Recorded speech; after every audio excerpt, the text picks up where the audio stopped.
but I need you. So, bans. Battlefield is banned. Braxis is banned. The 2 lane maps at RPG taking us to Tomb of the Spider Queen to start. Alright, Tomb of the Spider Queen. That's where all the action is going to go down here for game number 1. And it was chosen by RPG indeed. And I do like this call. I do like this call because look at RPG's record. I don't think there's any team that potentially has a higher Tomb of the Spider Queen win rate, or a higher win rate on almost any map in terms of the total games played. And that's a huge sample size as well. It's not like, you know, they've only been playing 2 or 3 games on it, and they've always had, you know, a couple of good games and a little bit of luck on it. No, that's consistency par excellence. They have played 9 games, and they won every single one of them. So all of a sudden, it comes with no surprise that they chose this map. It comes with a surprise that their opponents, KT, didn't ban it. Yeah, it's strange, but they were more fearful of those 2-lane maps. Maybe it's just something that they're not comfortable with in general. For now, RPG taking us to their old stomping ground, looking to make a clean 10-0 in their statistics. Yeah. Make it double digits, and you might actually wonder if there's a portal, like a secret portal underneath RPG's team house leading right into Tomb of the Spider Queen, and they might actually just live there. They might actually have their computers up there. Like, I don't even know. Very true. Very little known fact about RPG, but they are actually all sentient spiders. Yeah.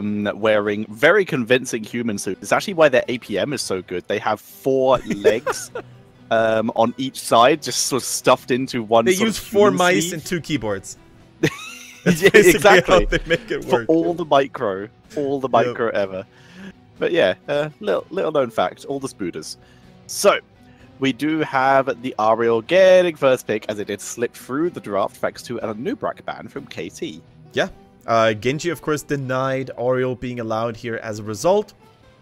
Very, very solid. And, you know, if you're first pick and you're kind of planning on using Ariel in the first place, you might as well just get rid of a Nubrak because the Cocoon is still one of the prime counter tools to basically nullify the healing and Crystal Aegis values. So, pretty smartly played on the side of KT, I want to say here. Of course, that leaves a couple of heroes open, especially the likes of Greymane and Uther. It didn't really work out for Soa that well when they faced Easter, but those 2 heroes normally pair off very, very well together. Yes, we do. So the Greymane Uther, like you said, always pair off very well together, and it's Sar's favourite support and one of Loktar's favourite assassins. They already have a fairly solid variation. Yeah, absolutely, and it's definitely worth highlighting Loktar on the side of RPG because at the beginning of each week for HGC China, you basically get the top 5 heroes or the top 5 players from the previous week. And Loktar, ever since we've had those statistics, has consistently placed number 1 or 2 on damage done on average per game. So that really shows you what kind of masterful ranged assassin player he is, and Greymane played a huge role in that too. Yes, it did. He also played a lot of Li Ming, but right now Li Ming appears to have been moved over to be Infinity's hero. We're seeing a lot more of him playing that for now.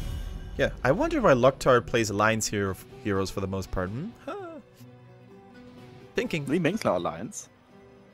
Li Ming's not even in Warcraft. Well, that's why they shifted, because Loktar was like, nah, I'm done playing those heroes. I want to stick to the Alliance. They're pretty good. Just need to find a new nickname for Phase 3. What would be the Alliance version? Just Glory? Considering Loktar basically means victory, would it just be Glory? That'd be a cool name. That would be a cool nickname for sure. Glory or Valor. Certain Valor would be cool. Yeah. Certain sentences could be misheard though. Glory holds, for example, if he was to do a successful defense. Kendrick's out. Goodbye. Just call it Glory 69. Sure, why not? For now, though, we are seeing a hover on a ban on Lunara. Yeah, I wouldn't have hated the Lunara ban. It's not as common as you might want to say. I think the Vala is definitely the safer route here, denying the Vala from the Tassera and the Oriel, the Holy Trinity. Yeah, that's definitely something you want to avoid if you can. Yeah. So, KT, what do they want to remove? Still need the tank to be taken out, preferably, but they already have to hack with their own, so a global, but even the globals aren't that important. Yeah. They're just going to remove Zeratul. Just going to focus down on Chicken a bit. That's fair. Yeah, that's very much true. I mean, you can't really outban or outchoke a Chicken anymore because he's shown a couple of really good heroes in the past. He could still go for the Illidong. He could still go for the Malthael. Sorry, he's down to 4. Yeah. Malthael. I forgot about the Malthael. But yeah, he has Illidan, Chen, as we saw yesterday. Oh, yeah. Illidan, Chen, Ragnaros, Thrall are the ones that I would say was it really are Chicken on still Chen, or was it Wang? available. It was Chicken on Chen and Wang. Oh no, it was Chicken on Leoric. So yeah. Yeah. There we go. There we go. Chen. He has Leo though, which is also still good. So awesome. Yeah. So yeah, he has plenty of options, and all of these are basically really solid solo laners. So you can see that coming in quite easily. It's not. It used to be possible to choke the Chicken, but you can't anymore. Exactly. He used to be the weak link in terms of hero flexibility, but they definitely worked on that weakness, and it is no longer existent.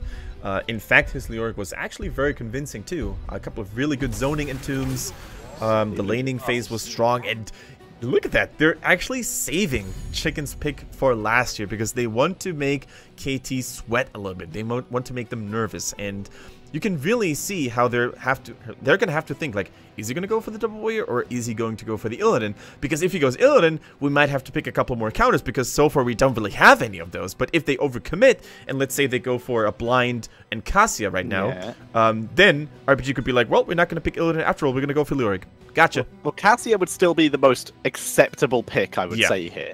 It's the only one that could really keep up in energy and would still synergize with Tassadar. Otherwise, they are down to something like Leoric. Sorry, not Leoric. Gul'dan. Sorry.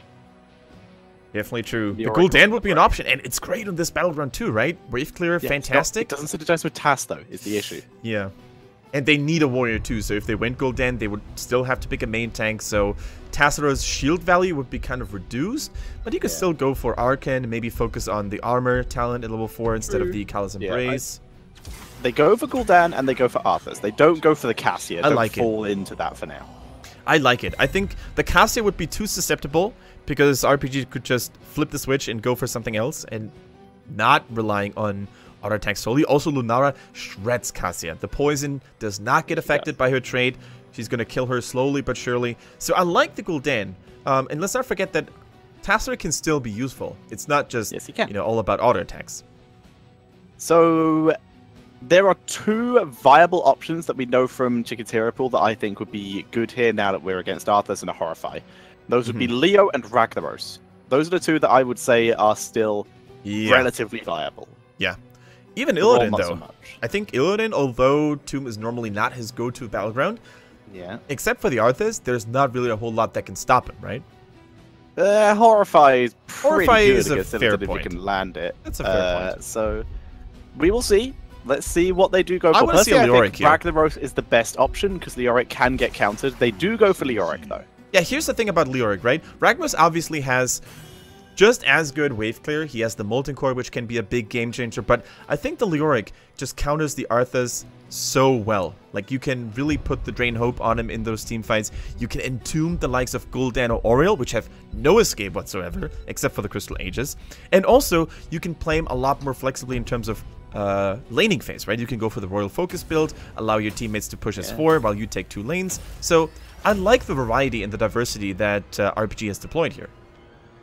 As do I. Very much liking it. Like, the only issue I have with Leoric is he adds more walls for Detainment Strike, but that's the only really big issue I would have with him in this draft in general. He's going to get so much fealty value, so he should be fine. And yes, we did used to say that Leoric doesn't exist in China, and then Chicken decided to be the exception, as he always is, and picked it yesterday and today. That's the cool thing about China. At some point, certain players or certain teams just decide to break the meta, to go for something completely new. And while Leoric might not be something entirely new for Europe or even Korea and NA, it is definitely a novelty here in China. Yes, it is. So, both drafts look solid. I would still lean towards... That was an interesting shot. I haven't seen that before. The fast zoom transition. That was cool. But yeah, I would personally prefer RPGs because I personally think they are the better team and they have everything they would need. Let's find out though, as we head into game number 1 of our 3rd series between RPG and KT.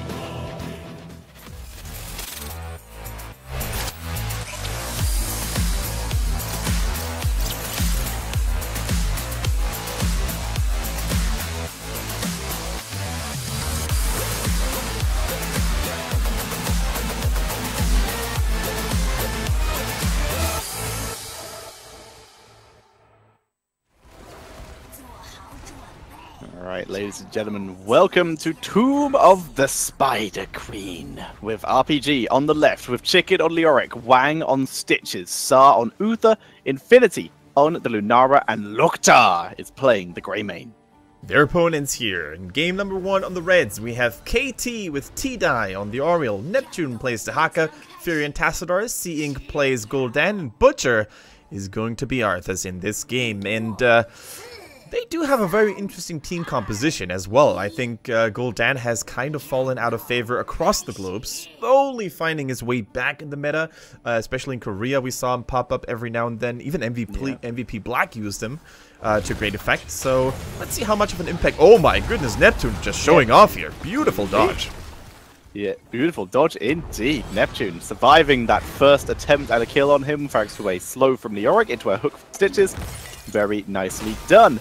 Lunara was hovering around the bottom lane, and I think it looks like they were actually thinking about sending her solo, but oh my god, they have just put Lunara solo, and they're just having Chicken in the rotation. I love it! I love it so much! It can outrage Dahaka, you're not going to get out-sustained because you can just poke forever. Now they're sending the Leoric down, but as a start, as a quick rotation, that's really clever. Now they can send Lunara to the rotation, and now they've already bullied Dahaka a bit. Oh my god, they are just leaving her. I was going to say, don't forget about the gems either. It triggers me a little bit when single gems are being forgotten about, because every gem matters, ladies and gentlemen. It is so important to get this first turn in. The first wave views can hands down be the most crucial ones in the entire game. Look at Chicken, he knows no fear going into the thick of things. 4 heroes from the enemy team surrounding him, but he does not care. He's a tanky Chicken, and he goes for Hopelessness, by the way, at level 1 once again. So greater range is definitely what he wants to have, because he wants to make sure that he doesn't stop soaking and draining from Arthas. Yes, he wants to be careful, get that sustain as much as possible, and he's basically the best way they have of dealing with Arthas until the Cursed Bullet, and maybe Giant Killer for Lunara comes up, but I prefer Unfair Advantage because you can go Slam Stitches, or you can go for the Leoric consistent slows. In the meantime, we can also take a look at Tassador's level 1. We see the Sign Fusion indeed for the first time. A talent that has found its way into the competitive scene more and more. And I actually played it yesterday myself in Hero League, and I found it to be very, very good. Insane wave clear. It's relatively easy to stack. All you need to make sure of is that you place it right in the middle of a minion wave, roughly around the wizard minion, and then you should always hit the entire wave, stacking it up very, very quickly. The increased radius and the increased damage later on is going to be so powerful. I just love it. Oh, and they spotted. Chase it in. Too slow. Could not find the Loktar there. Dude, Tetcher, Loktar, that has been a trademark move for him in particular. Yeah. He was always going for the Z-Shines early on, and KT really watched the VODs, they really watched the replays, and they were saying, nope, not with us. Not with us, indeed. They rotate down, but they were just too slow, and as such, they weren't able to steal that camp away or kill off Loktar. And now, though, they just bully Chicken a bit, dropping a little bit of damage onto him. Yeah, really solid, really solid.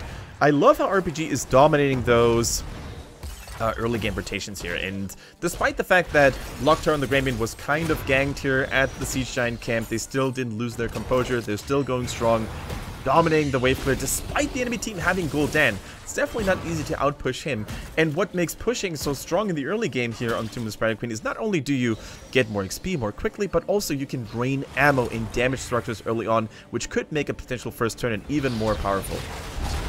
Freedom, Chicken, Wraith walking away after getting engaged upon once again. Little bit of rain onto Neptune. Neptune actually borrowing unnecessarily there. He was actually out of range. Leoric Wallace? Was that your thought process here? No, it was just he was just needing to get to freedom. Okay. Didn't even occur to me, but yes. Beautiful. I guess it still counts.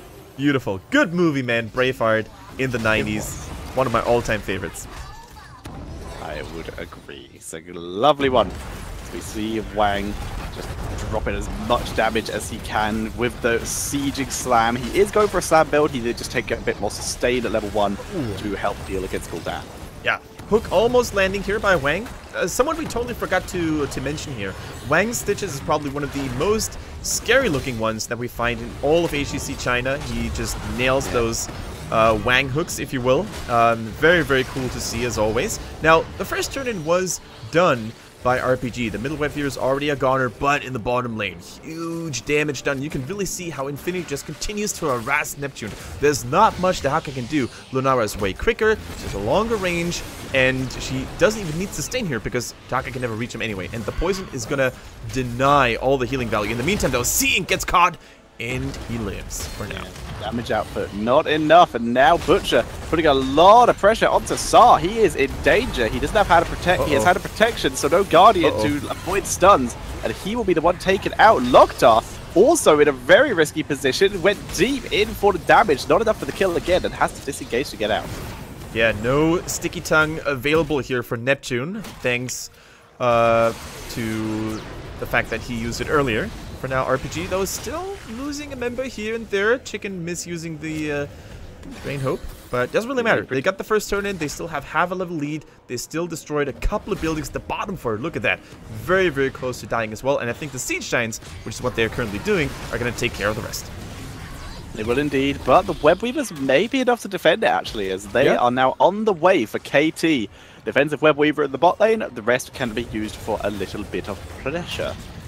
As level 8 is only about halfway done for KT, so they're still a little bit far away from level 10. It's unlikely they'll get it from this Web Weaver wave. If anything, RPG might get it from the waves being pushed up and them able to soak it. Okay, as you said, Tetra, the Web Weavers are going to intercept the Siege Giants. Really, really good save there. Oh, the Detainment Strike in the middle. Camera, stay there. I think there's going to be happening. A kill. They got him. Loktar is in fact dead as the Web Weaver pushes in the mid lane. That's going to give him a lot of XP. It looks like he may actually hit level 10 at about the same time, actually. So dodging that little, that purple wave of death. Still don't know what that's called. Would love to learn. So we see Tastar gaining more stacks, dropping a little bit of siege damage. Alright, in the meantime, we see a nice build, by the way, by Gul'dan on this battleground in particular. Going for the Fell Flame quest instead of the Echoing Corruption, and also going for the Hunger for Power at level 7, which increases the spell damage done by Gul'dan passively on all of his abilities, but reduces healing done from other sources. A beautiful Entomb on 3 people, but no follow-up. Yeah, no follow-up at all. It bought them some time, though. The Force Wall was used to prevent the chase, as both teams have level 10. We've already seen Cursed Bullet, Entomb, and Force Wall used. True. We also have a hook and a gorge, as we can see here. As Stitches gets cleansed. Oh no, the cleanse too early! Forward. He's in range of the 4, the Aegis, and the Force Wall, giving Seeing an escape. Okay, giving Seeing an escape indeed. Not falling now. The Crystal Aegis would have been ready, or actually was used. So, the Horrify would have been ready too. I'm not really sure why the cleanse was used. I think they probably wanted to deny an immediate Horrify after Gul'dan coming out. Or maybe they was being slow. Yeah, I think. Yeah, so that's what I was going to say as well. So they wanted to make sure he got in the fourth range. But exactly. The Aegis was good, and the Force Wall forcing Seeing goodness, Wang! Position. Horrify is used, trying to stay alive. Force Wall dropped, and once again, a little bit of stutters, guys. We apologize about that. Not much we can do. Entomb unnecessarily used. Buy some time, I guess. Yeah, buying some time here, getting a little bit of additional damage done. But isn't that... Oh my god, Wang is in trouble now. He's at thick stitches, but I don't think he's going to be able to tank through all of that. No anti-tank shredding, though. Yeah. I get it. Saar with the healing. Saar is rooted now. And now see Butcher very far forward. There's still minions attacking for him. Oh my god, the cheeky gorge. Can they get to the wall? Can they get to the wall? Yes, they can. Towers be it? dropping the damage, and Butcher gets punished. Chicken. Wraith walking to freedom. Yeah, Wang with the MVP play there. He was basically getting close to dying himself, but he was like, yeah, I can still gorge. I'm still hungry. So, well played here on his part, but also the adjustment on his talent build, giving him so much additional survivability. He went for the Dampen Magic instead of the Slam talent at level 1. So he tanks through all that damage done by Gul'dan like a champ. Can we talk about how good Neptune's burrows have been? He's dodged every hook that's come his way. Yeah. It's been so impressive. Like, it's not achieved them much, but it's kept him out of danger. Seeing in the meantime on the Gul'dan is going to be like, yeah, you can catch a couple of those. I don't want to be the hook target all the time. Just catch one of those. See Neptune. Dude to clear up takes a lot of damage from Greymane and is forced to back up just in time for the Web Weavers, and just in time for the Web Weavers, Chicken did clear out bot fort. He can now either continue pushing with this Web Weaver to try and get some value onto the tier 2s, or come join his team, which they may need it as Udara takes a lot of damage. Yeah, she takes a lot of damage. Neptune is here to say hello as well, but the blink, oh, excuse me, the leaping strike just outplaying Neptune, denying him all the flanking value. But still, it was enough to scare RPG back, buying themselves a lot more time to defend. The top fort not really looking that good anymore. Loktar caught out of position. Loktar dropping low, Divine Oh Shield. my exactly god. what he needs, and he's able to get out of danger. Stardust missed the heal, but he's going to be able to be back, and that's fine. Leoric and Lunara finishing off this middle fort. Now they need to find a way out of here, though. Wang is in position for a helping hand if anyone needs it. That was beautiful. Not only did they invest so many resources here to get the kill, exposing their own bottom lane, which fell at the very moment, but also that wall piece here really saved Loktar combined with the Divine Shield. Beautifully done. Now, I know Grubby and other commentators, and you probably as well, you mentioned this multiple times during a broadcast, right? Destroy those wall pieces. They're so annoying. They give vision to the enemy team, but sometimes they can save your butt. Yes, I agree. Personally, like, walls deny vision, but they can sometimes be useful. Personally, I would like to see a change to walls, and that would be to allow you to destroy your own. Yeah, that is I very think true. that would be the ultimate move to make walls super strategic. As Infinity, nice leaping strike, putting himself out of range of Dahaka as he continues to burn him down. Leoric, though, was not so lucky, finally getting killed off. Alright, ladies and gentlemen, we have a game in our hands here. We see kills back and forth, only one level what separates both teams in terms of global XP. And so far we have seen pretty cool plays on both sides. Oh my god, Wang just missing Seeing here by an inch. That was very, very close. Sa now in trouble. Very close indeed. Neptune piecing out. Butcher taking quite a bit of damage. Poke damage draining. Having some trouble here. Gets a shield from Tassadar. That's not good for the armor shield, by the way. Gorge has been used and someone's about to die. Gul'dan can't even horrified to save himself here. He'll get taken out now. Neptune getting zoned out as well. The Entertainment Strike puts Chicken in the perfect position to zone him out here. That was a bit of a misplay by T-Dye there. T-Dye will drop. It's only Tassadar and Butcher alive. Tassadar makes that just Butcher, who will be able to find his long way round to free. Yeah, and look at the team comp too that RPG has assembled here around that Lunara. The Leoric with a paralyzing rage and his Skeletal Swing in general. So much slows for the unfair advantage to proc. Then of course Lunara can proc it herself. Stitches with a slowing slam later on. It's going to be so powerful as well. I think Lunara basically made the right choice. Infinity going for the right talent build here. Uther even, I didn't go well met, never mind. I thought he would maybe go well met for an additional slow. But even the Spell Shield just gets so much value right against Gul'dan, especially when he doesn't go for Echoed Corruption. Super solid builds all across the board. Blind Hook. They've gone for another less slow. Fishing Hook, not the slowing slams. Right now, the only synergy is actually Leoric. True. And of course her own slow, but that should work still. Let's see. Unless... Oh, we see the Alpha Killer, by the way, for Greymane. Also a nice choice. Like, they're gonna have so much tank shredding right now with Lunara. And true, she didn't go Giant Killer, but still, the damage continues to tick mercilessly on the likes of Arthas. Then the Alpha Killer, the Drain Hope, later on the Spectral Liege at level 20, should the game actually reach that stage of the game. Really, really cool to see. Nullification is desperately needed. Yes, it is. They need that so much for that Greymane. Even for Leoric at this point, I believe it affects this damage. Not entirely sure, though I'm not sure if it works like D.Va. Although I think that was fixed actually, because I'm pretty sure that was fixed. I don't think it affects percentage damage, but it takes a lot of damage away from his basic attack still. Instead of damage on Butcher, the tick at the end of that Drain Hope coming in from Leoric, and that's going to force Butcher to back up. And yet another Web Weaver wave here unleashed for RPG. Look at the buildings here on the red side. He just wants to play with a ghoul here, the good old Wang. But yeah, look at the damage done already to the side of KT's map here. Only the keeps left standing. The bottom towers are being destroyed at the very moment. Another Siege Giant camp continues to wreak havoc here. That is just something very iconic about RPG. They will go for those Siege Giants whenever they're off cooldown. It is so cool to see. However, Gul'dan really good at defending those. Wang's hook misses completely. Yeah, they, RPG make heavy use of mercenaries on all maps. Bosses, Siege Giants, Bruiser camps. Anytime there's one available that they think will be beneficial, they take it. Yeah. Really cool to see. Now, the heal, the self-heal from Chicken as well, and Arthas is gonna suffer because he has no Army of the Dead. Yeah, Chicken took some damage as well, though. He was in his own entomb, and Tassadar just put a lid on the jar there, trapping them both inside. So he did take a little bit of poke damage from Gul'dan there. Okay, here's what I want RPG to do. The moment they see 1 or 2 people defend top, they immediately should apply more pressure here in the bottom lane again. They try to do that, but Tassadar is really good at zoning those heroes out thanks to his double storm that should be picked here any moment. Come on! There we go. Neptune coming in from the side, leaping strike, and the dodge. No tonks here. Chicken taking a little bit of damage, but he's able to wraith walk away.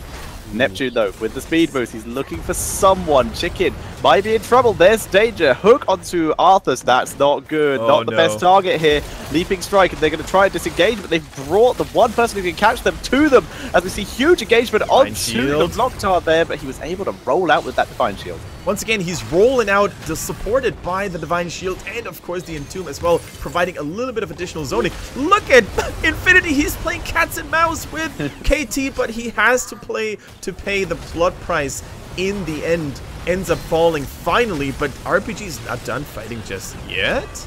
Yeah, yes, they need to run. Yeah. Chicken ran out of escapes there. He was boomed. There's no Gorge here, so Stitches can't really pull someone in for a counter kill. They're just going to let him go, and they will wait for Lunara to return. Actually, a very good point brought up in chat here as well. Someone was wondering why Stitches didn't go for Putrid Bowel, right? Because that would have been insane value with the unfair advantage. That's definitely a legit point of criticism, although we have to give credit to Wang so far, because those Gorges, except for the last one maybe, were always on point and have given them a couple of really good kills. And you might argue that without the Gorge, they might have not a 2-level lead. Yes, agreed. They are getting great isolation kills, and this is the thing. If they don't isolate someone like that, goodbye, Sar. Yeah, definitely goodbye, Sar now. Or if I used to finish him. But yeah, if they weren't isolating people like that with the Gorge, then Aegis and Tassadar shields are a good chance to keep someone even like Gul'dan alive. Exactly. Totally agree. Now, valiant effort here, by the way, by Wang to try and save his buddy in need. Arthas, though, Uther was too deep inside and could not be saved anymore. Now, finally, a little bit of a relief here in terms of laning for KT. They're gonna really need these weapons, and they need to make good use of them before level 20 hits for RPG. This is all in or nothing for KT. I really think they have to make something work right here, right now. Yes, they do, and they're going to have to defend this pretty safely. They can't afford to die when they're so close to level 20. And that's the entire strategy here. Just wait it out, be patient, don't lose too much stuff. Let's go, KT. I really want to see a snowballing siege, a snowballing team fight here as well. With the Red Heroes, you need to get the forward, you need to move right on to the keep. The only thing you need to be aware of is the Stitches hooks. Arthas is fine. He should be okay. Oh, that's a whole wall though. Just to be sure, and down goes okay, never mind. Arthas. Absolute destruction there.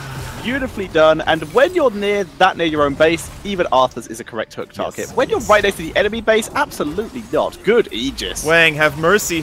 Have mercy on the poor souls of KT. You can't hook them all. He's catching them like Pokemon. It's beautiful to see. Dancing back and forth with the Galloping Gate, trying not to get himself killed. He's taken so much poke damage. We finally see Ariel going down. They still want to see a Divine Shield allowing him to burst through. Leaping Strike denied by the Burrow again. Finally able to kill that off. Goodness. Now it is just Fury alive. Oh, he squeezes through! And Fury taken out. Full team wipe by RPG. Oh, that was so awesome. Chicken on the Leoric here, squeezing through, barely making it past the force wall, and takes out the Tassadar as well. We see a pause coming in here. That's very, very unfortunate, because I think that KT will probably lose the game after this boss has been fulfilled. But dude, looks like it. T died, looks like he DC'd, so hopefully he'll be back soon. Think that's going to be solved very soon. But Tetra, did you see, like, the more I'm watching China, and Uther past 20 in particular, the more I'm actually digging the improved Divine Shield. Did you see how long that lasted on Greymane? Yeah, it was good. It allowed him to go deep enough to actually get onto Gul'dan and pick up that kill. Yeah. That's crazy. And of course, lower cooldown is also so important when you have a confusion wrecking target like Greymane. Of course, you want to give him as much value as humanly possible. Actually, want to look something up here real quick on Uther about this talent. How much does it Like, how much extra time does it give? 2 seconds. 2 I seconds. think. Yeah, 2 seconds. Really sweet. Nice. And lowers the cooldown as well, which is always lovely. Yeah.